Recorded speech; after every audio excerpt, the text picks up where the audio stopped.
Okay, we are recording. Tom, how you doing, mate? I'm very well, Stu. How are you, mate?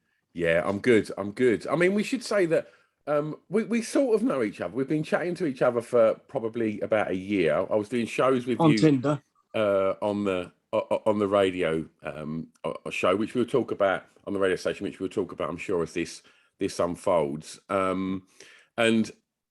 But we've never met, so we're virtually meeting at the moment on Zoom, and I'm sure, you know, now that things are changing, that we'll get an opportunity, and I can get to come to the pub and sample your own beer, which again I'm sure we'll talk about. But just whilst we sort of touch on that we're coming out of this situation, I just want to not probably start on the most positive notes, but just to look back over the last sort of 15, 16, 17 months, however long it's been now, it's a blur. And I just want to ask how you found it, Tom, personally and creatively. Well, when the doo-doo hit the fan, as it did with all of us, it was like a tsunami taking the sails of your ship. So overnight, everything I'd built up over 8 years of grafting was gone, because my bread and butter was all live music, all gigs, blah blah blah, whether it be my own touring or events I put on in London as a promoter or whatever. So yeah, that took a bit of adjustment. I left London straight away. I was living in Tottenham at the time, and obviously we were all kind of wondering how apocalyptic the world would become. Sure. So my mum called me. She was like, as dramatic as that sounds, that's true though, isn't it? It was, mate. I mean, because we didn't know, did we? It was like we'd had the ultimate fear pumped into us. 100%. And it was like, right, I can't even buy a bag of pasta at Tesco. So I better get out of here. So I chipped off. I went to Derbyshire. Is that home? That's home for me, Little Eaton, Derbyshire. And I mean, there's more sheep than people there, really. So it was, at least I was able to get the headspace and get out for my daily walk, which I stretched out for about 5 hours at a time. But you know what? I made the most out of the time. We'll talk about it through the course of this show, but I did a lot. I've probably, and up to this point now, I would say that the past 18 months I've probably worked harder than ever, partially out of a need to, because I always think that, you know, there's no better motivation than to need to make things work as opposed to want. So yeah, it's all been a bit of a mind blast, but yeah, in one that I think we're going to be able to look back on and go, all right, that was I've come out of that stronger.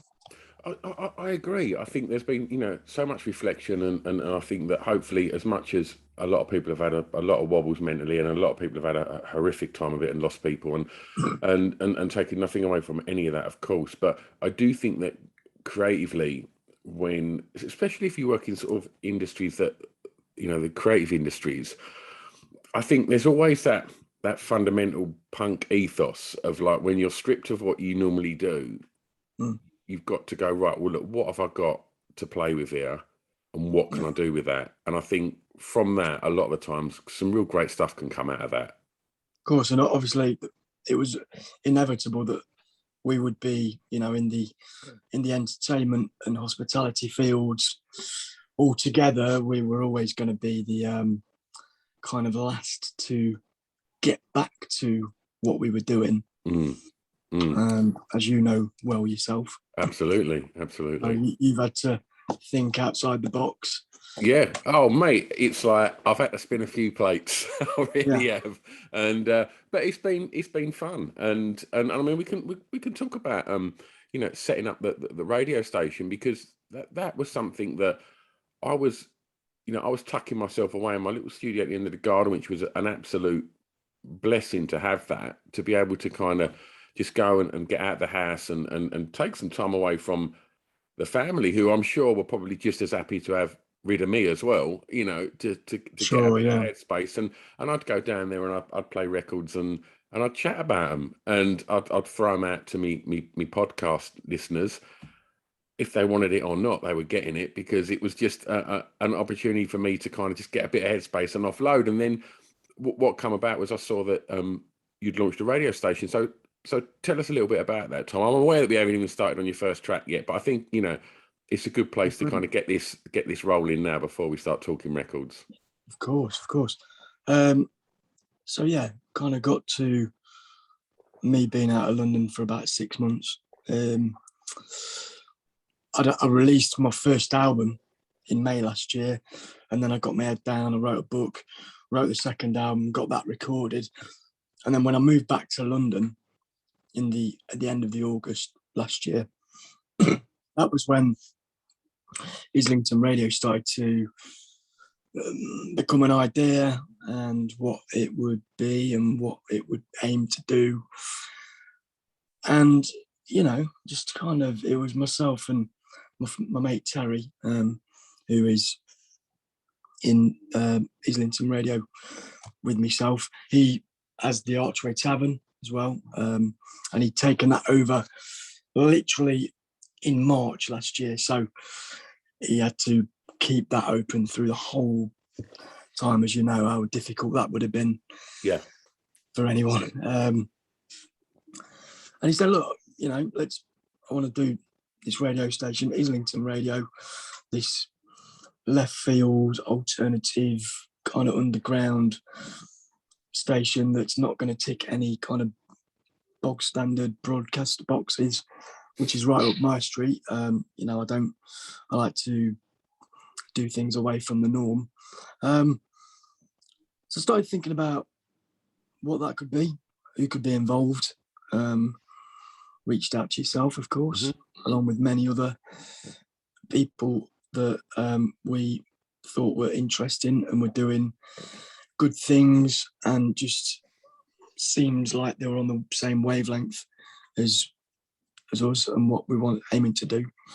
And over the course of a couple of months, the team of DJs was assembled, started putting out the first shows, a bit of a taster, and you know what, the whole thing's just been very organic. I think that you've got to learn to walk before you can run, so that's why I've not really kind of set any, like, this is where we're aiming to go, this is what all I know is we're doing cool things. We've got a beer, got a pub, putting on a music festival now. It's kind of like a Renaissance mission, kickstarting everything up again, and we'll see where things go. But when you put good people together, you're always going to do good things. Absolutely. Well, let's talk about some good things. Track one. Tom, tell me the song with the greatest ever intro, please. My opinion, I Want to Be Adored by the Stone Roses. I'm a massive Stone Roses fan. In fact, John Squire signed my guitar, and he's like my favourite guitarist ever. How, when, and where did this happen? It happened at Mick Jones' studio, Mick Jones from The Clash. Yep. I was doing a fair bit of work down there, recording my first tracks with Mick, and it was a big scene, like the Rotten Hill Gang, it's a band based over that way, full of rock and roll legends, Glenn Matlock, Guy Pratt. There's loads of cool people in that club, and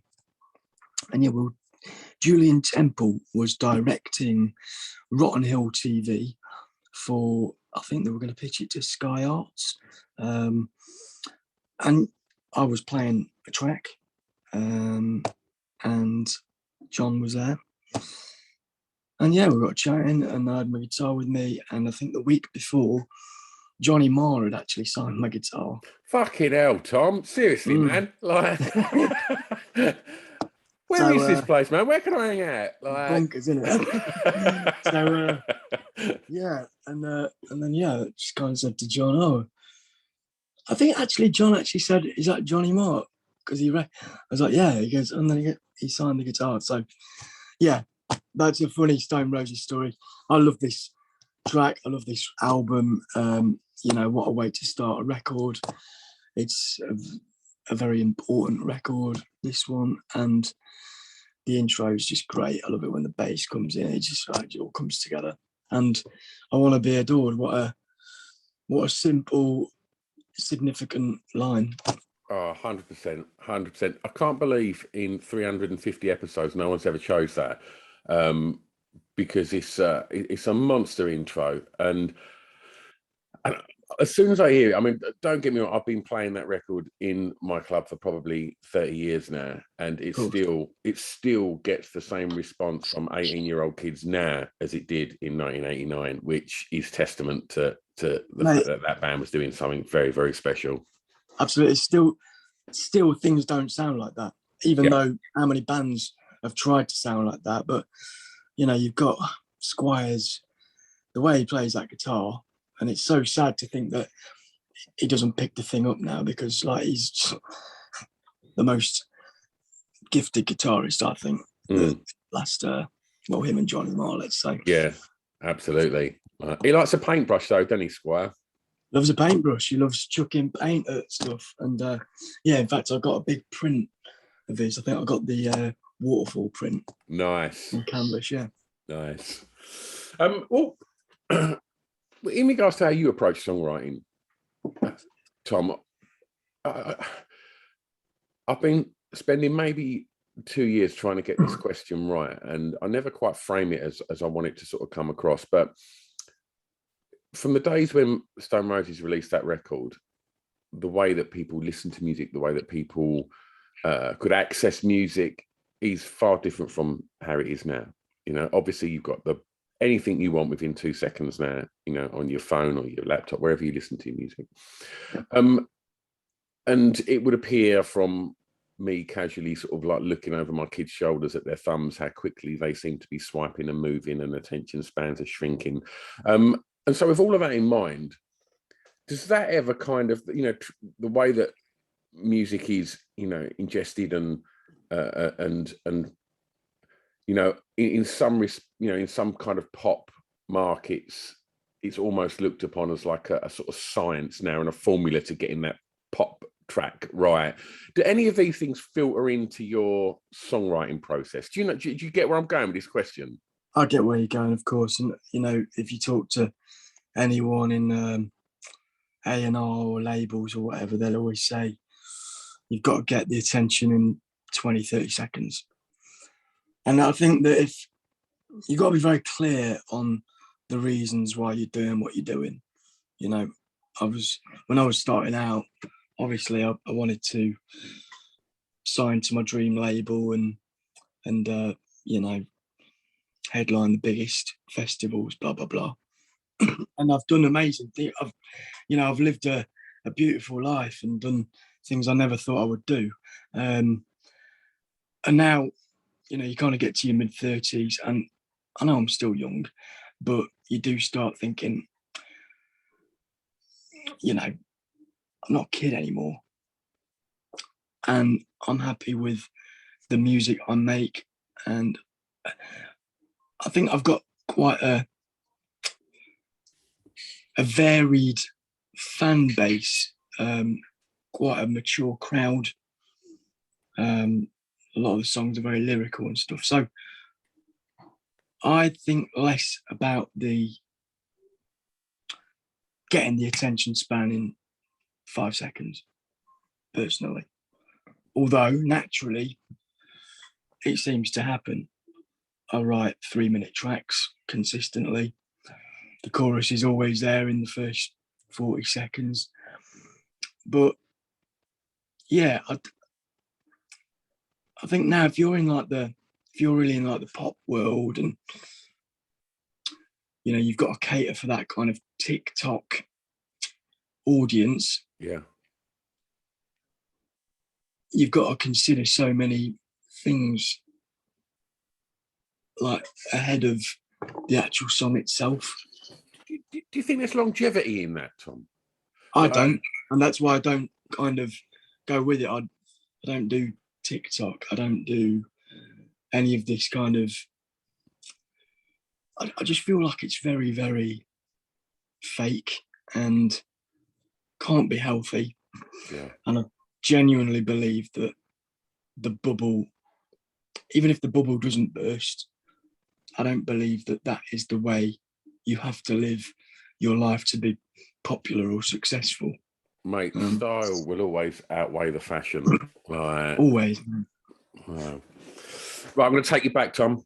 First song you remember hearing that had an emotional impact on you, please? I mean, music, I was always obsessed, even though I wasn't actually musical. And I was very late to picking up a guitar myself. So I think as I got older, I became more emotionally attached to music. And growing up, I was into, the Blur, Oasis, blah, blah, blah, blah, blah. But I heard this particular song at a particular time, which was a really sad event, the saddest event in my life to that point. And it was, Last Goodbye by Jeff Buckley. And it was just like an unforgettable, like, where a song floors you, basically. Yeah, Jeff Buckley's good at that. He's pretty good at that, isn't he? Yeah. That old Grace record really is a bit of a emotional roller coaster. Yeah, absolutely. So where was home growing up? Leeds? No, Derbyshire. Derbyshire.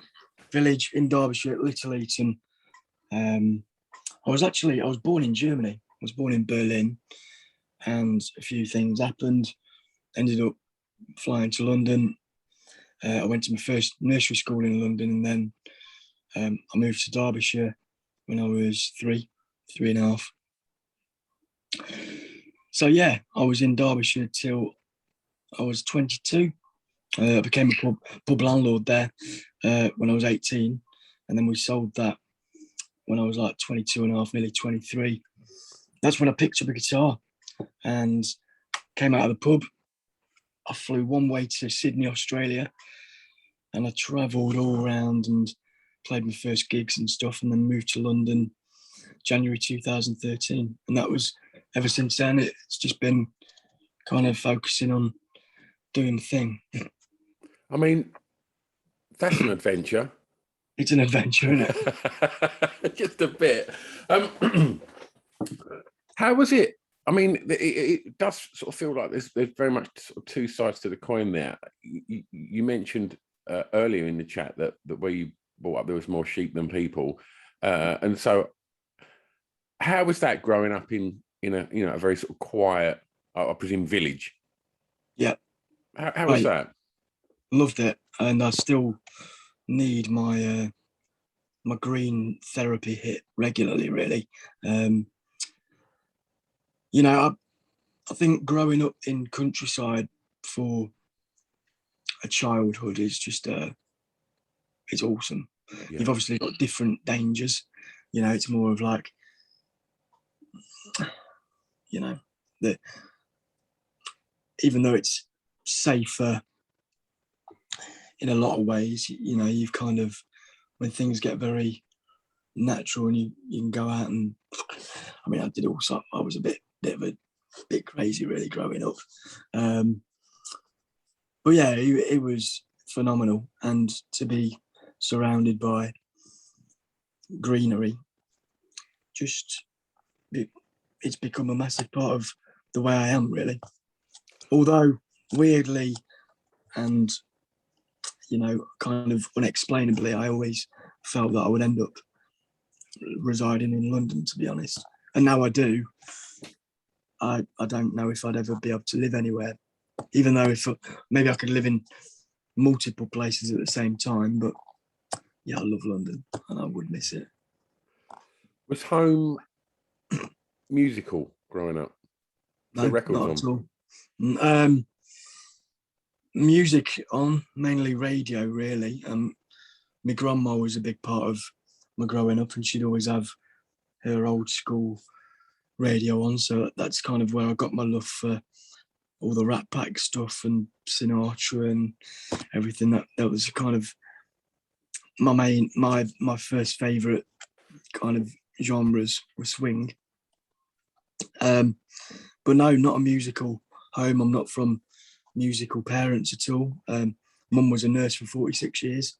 She was in the army for 10. My dad was in the army for 22 years. So Never fancied that? Background. No, never. Not at all. No way. It's really not, not me, that isn't. But yeah, hence why I was born in Berlin, actually. I was born in the British Military Hospital. Okay. Well, in those formative years, I want to ask you about school now. And so for track 3, Tom, can you tell me the song that reminds you of your time at school, please? Yeah, absolutely. Now, this song I'm going to choose, it actually came out many, many years before I went to school.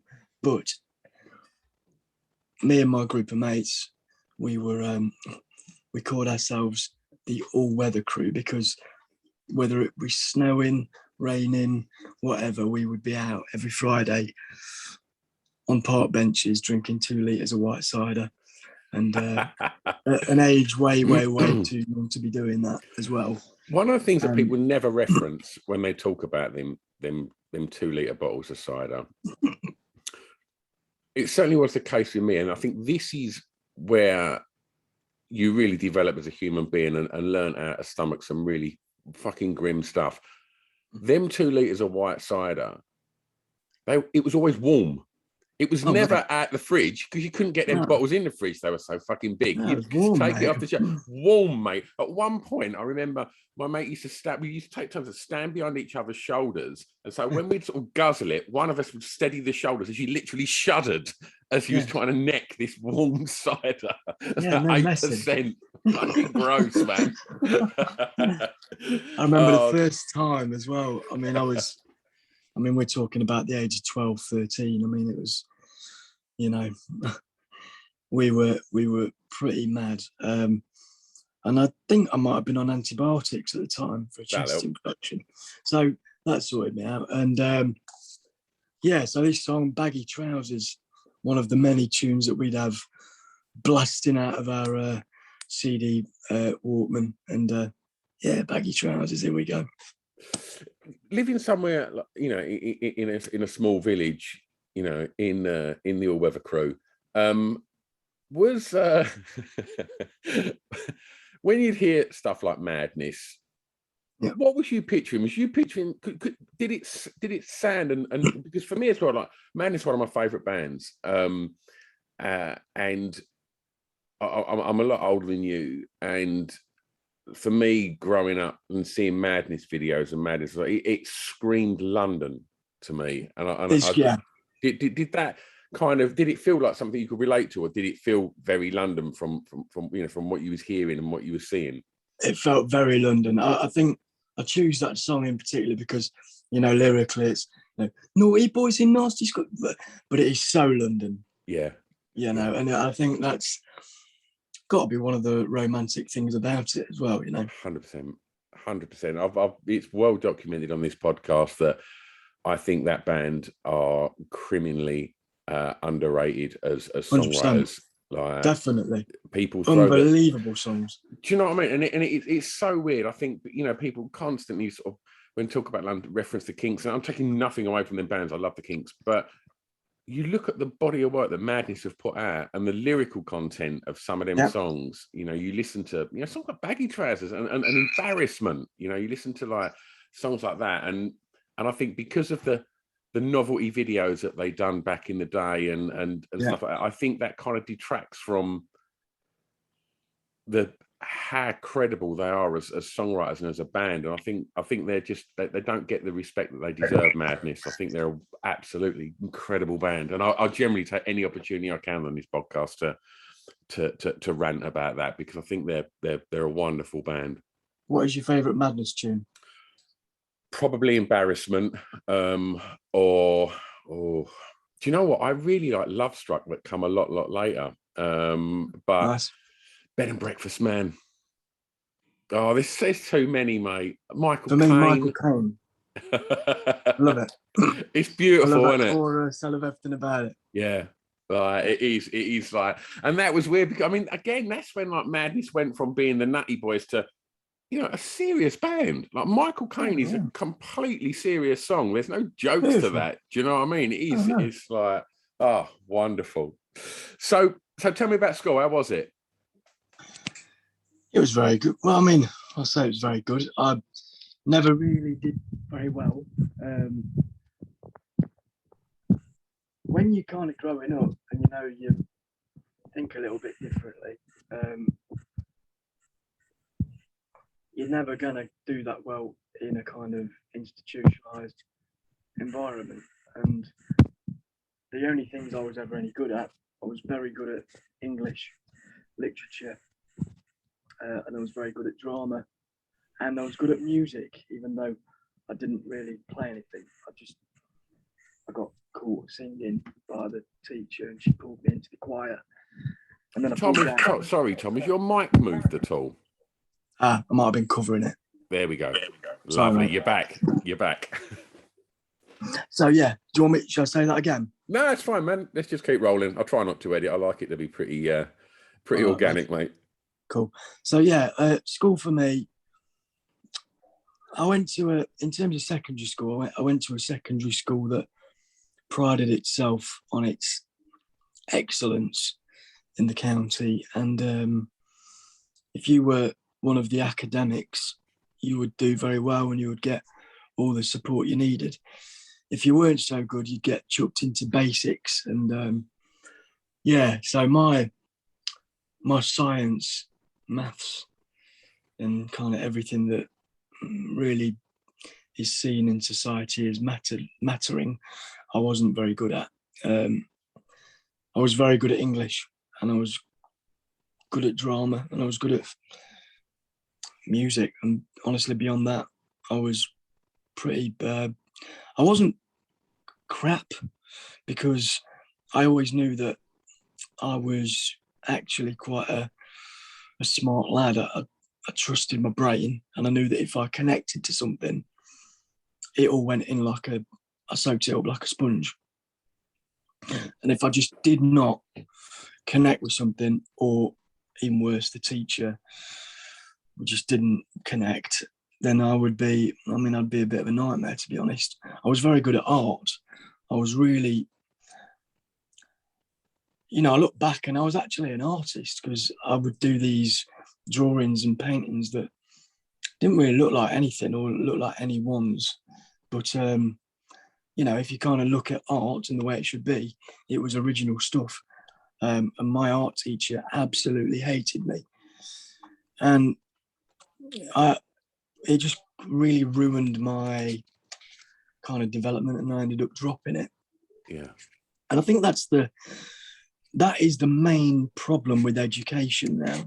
And I will say this till I'm blue in the face, because I feel in a lot of ways I got left out to dry by the education system. And I remember not getting the grades to stay on at school and kind of getting binned off and being made to feel like a bit of a dunce, to be honest. And then I had to go to college to kind of do a foundation year to get my grades back up to go to college and do A-levels, which I did.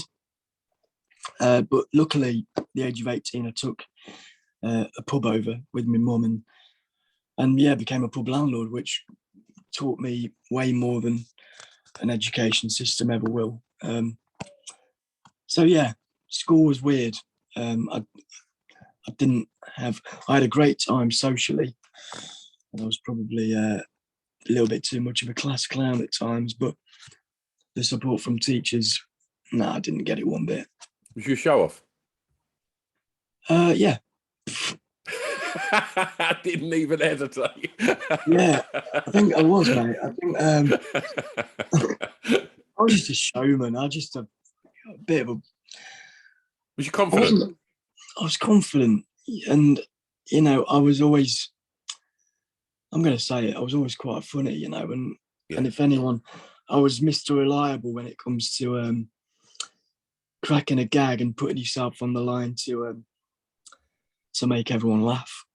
That unfortunately resulted in one too many bollockings. But in hindsight, you look back, I'm glad I wouldn't change anything. Absolutely. Tom, tell me the first song you bought from a record shop, please. Right, I'm gonna, because I can't really remember individual song, but I do remember record, and I think that one of the singles was from this record actually. Marshall Mathers LP, Eminem. I loved him. Yeah, I loved everything about him. Early Eminem was brilliant, and I think I've the lyrical stuff and seeing this guy that was clearly not your normal guy doing far from your normal thing that is to be expected, and to bang out lyrics like that, it just totally resonated with me, and I was obsessed actually. I think in years to come, people are going to look back and I mean, don't get me wrong, he's obviously very, very well respected, but I think in future generations are going to look back and as you said, for all them reasons, it doesn't make sense on paper, but what he delivered, was it's pretty much sort of genre defining, really, and I think absolutely, like lyrically, just off the scale. I think there's and I think also if that drops in your kind of formative teen years as well, I mean that's your punk right there, isn't it? It really was, and it was I mean, those first two albums, the lyrics on that are, some of the tunes, it's just like, wow. Yeah, I don't know where his head was, or he's clearly not had the best time growing up. I think, subconsciously I probably related to a few things here and there, and just soaked it up like a sponge, mate. Loved it. Yeah. And Tom, as an independent artist, like, how important are record shops for you now? Well, they're vital, really, and I know that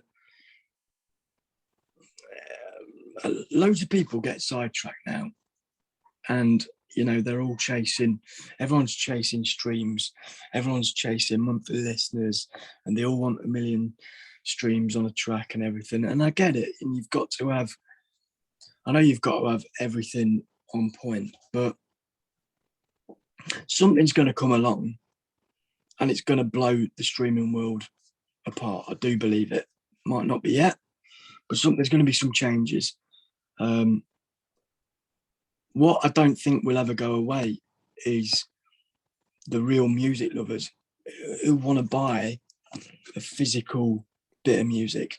It's not just about buying a vinyl or a limited edition CD with a lyric booklet to flick through, and it's more just like buying something to buy into that person that you just feel like that is a bit of me. Yeah, absolutely. I think there is, like,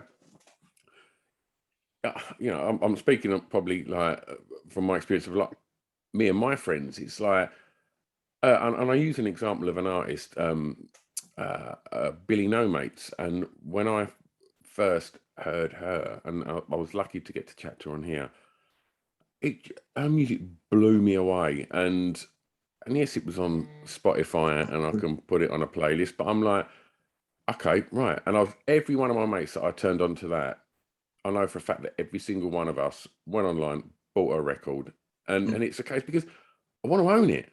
I don't know if it's just my generation that's still like something tangible. I like album artwork, and I don't get that when I'm on Yep. Spotify. I like to look at it while I'm listening to it. You know, maybe it's just 100%. because I was brought up like that. But I do think in a world where everything's virtual and everything's, you know, on your phone, I do think that, you know, people do still like to have something. And if it's, yeah, and I'm, whatever's coming around the corner, Tom, to kind of switch things up, then yeah, I'm waiting as well, mate. And I can't wait to see what it's going to be. The world's always going to change and evolve and stuff, but I think there's enough people in the world to always, there's always going to be space for everyone. Like there's always people like me are going to get older, and I'm going to always buy a bit of music. And you know, my fan base, who I know will buy records, you know, they're going to keep going and they're going to pass on their viewpoint, and it will all coexist. Yeah, absolutely. And there's, you know, there's a reason whenever you walk in Rough Trade East that there's a shitload of people in there, because it's the experience of it as well. It's the journey of going and buying something. You know, it's like, oh, where'd you get that? Oh, I bought that in Rough Trade. Yeah, I went there. I bought that day as well. And it's like attaching something to it. You know, that journey of like, got my bag, got my record, I'm going to go home and I'm going to put it on. And when I put it on, I'm going to have a little read through the notes and find out a bit more about that artist. And there's, yeah, it's the journey that I love of things like that as well. Yeah, and Rough Trade are class. I mean, they stocked my first, they still do stock my first album vinyl, and they sold loads, thanks to them pushing it and stuff. And now all the pre-orders for my second album, they're all running through Rough Trade. And yeah, from what I gather, there's been a lot of orders go in. So there's a market there. It's yeah. And you know, obviously Rough Trade is, you would say that it's the destination 100% globally now, wouldn't you? I mean, definitely. Well, maybe not globally, but you know, for UK and 100% US. 100%. Tell me the song that soundtracked your year's clubbing, Tom. Right, so clubbing, I was never much of a clubber, but what we did used to do was, as previously mentioned, we do big outdoor gatherings on park benches with white cider, and we carried on doing this till we were a bit too old to be in the eyes of a lot, should be doing it. And these became kind of outdoor raves in the pissing rain, and we got banging to drum and bass and blah blah blah. And yeah, Original Nutter by Shy FX. I love this track. Still holds up, mate. Still holds up. Oh, I loved it. And I'm from a village called Little Eaton. I remember thinking that it actually said Little Eaton Boy in the lyrics. Brilliant. Love it. Little Boy. So did you sort of venture into sort of, you know, I guess by the time you moved to London, it probably would have been around the time that I guess indie clubbing was rife, I imagine. And did that ever kind of filter through, or was it pubbing or clubbing, or what was it? I've always been a pub man, and I love sitting down in a boozer and having a pint of ale.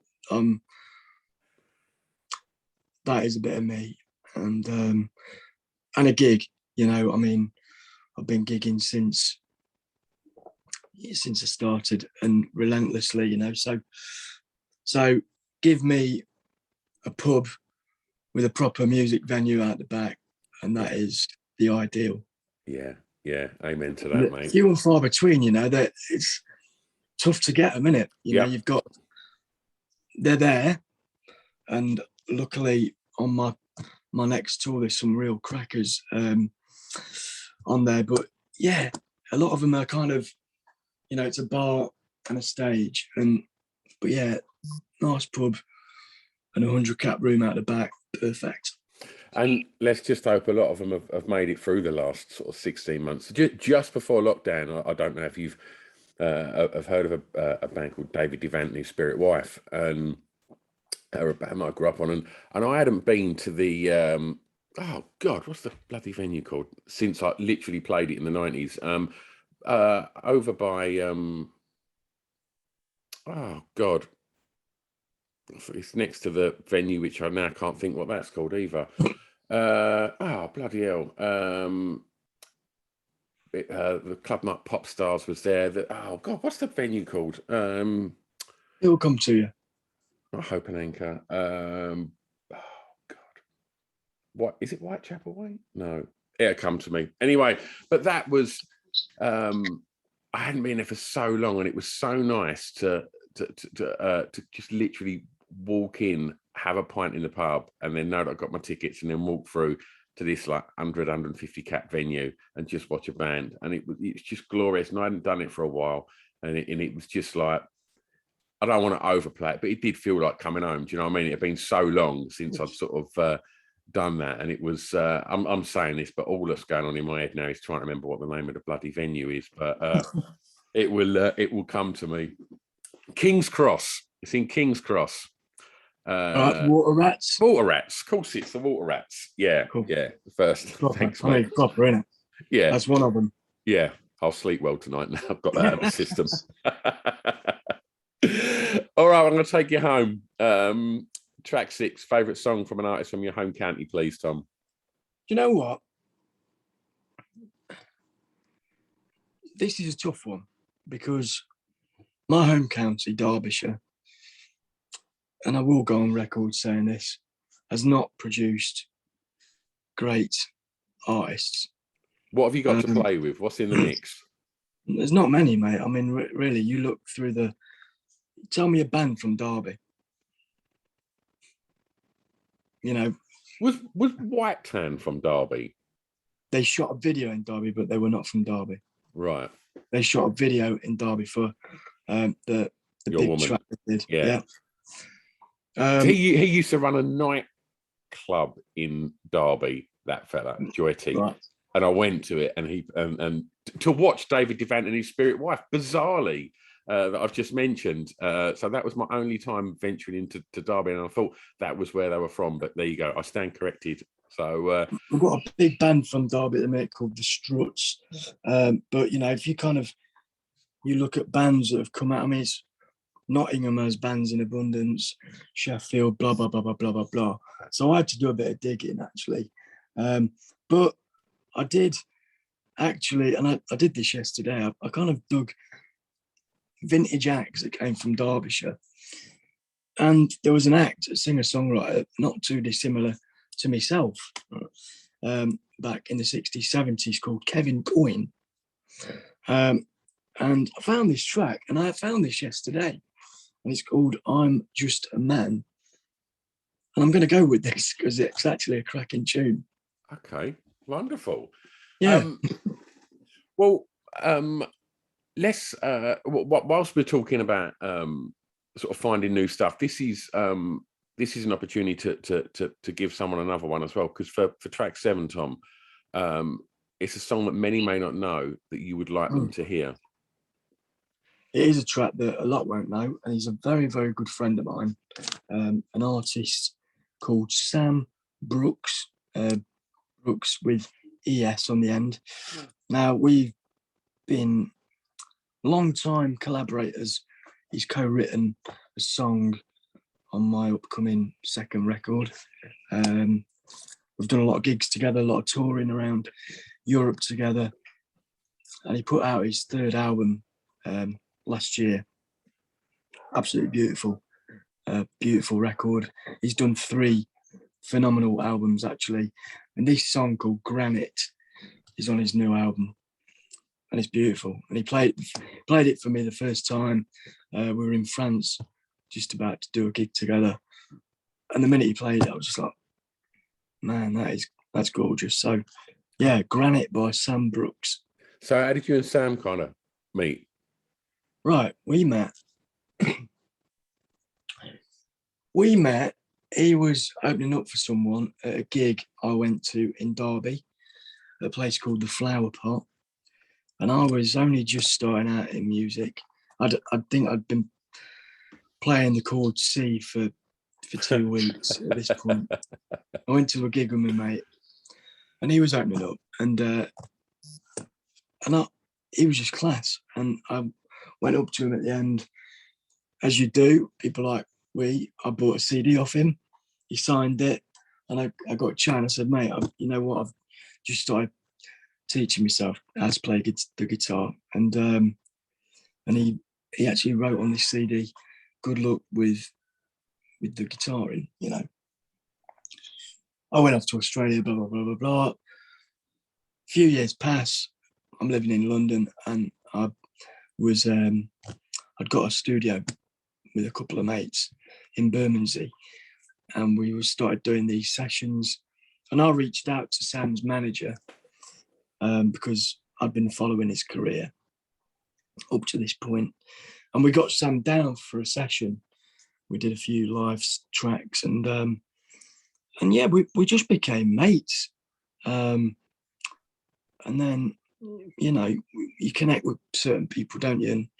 And they do become friends and important people in your life. And one thing led to another. We ended up doing loads of gigs together and writing together, and just, you know, over the course of years, we've become, you know, he's become one of my best friends. So, yeah, it's just the beauty of being on the same wavelength as people. Nice. And he's been quite I would say, quite an inspiration, actually, because he's, you know, an independently releasing artist who has, you know, just got on with it and worked his socks off. And that's exactly what you've got to do when you do what we do. Absolutely. Well, people can go and check that out, Tom, because we put together a Spotify playlist to accompany the podcast, so people can go and listen to all of the tracks that we've spoke about today, and obviously we'll put some of your music on there as well. And as we sort of find ourselves venturing into the latter half of 2021, and it, you know, looking like it's going to be a far more happy and connected and positive time than maybe the first half of this year. With that in mind, Tom, what are you looking forward to for the rest of this year personally, and what's happening professionally?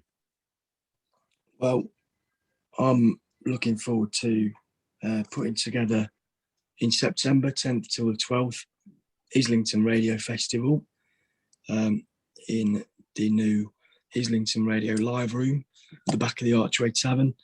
It's going to be, September, with the Joe Strummer Foundation. It's going to be a great 3-day free entry festival after no festivals for so long. Mm-hmm. And then, my next album is out on the 12th of November.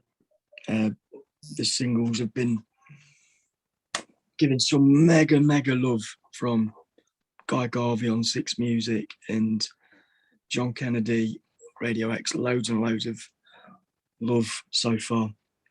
I'm really proud of the record, produced by my good friend and just all-round genius, Ed Harcourt.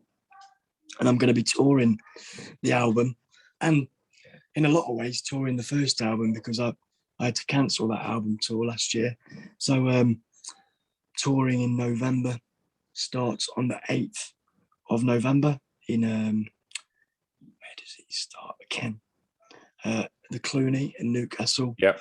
And then it goes to the Sunflower Lounge in Birmingham, the Lexington in London on the release night, 12th of November.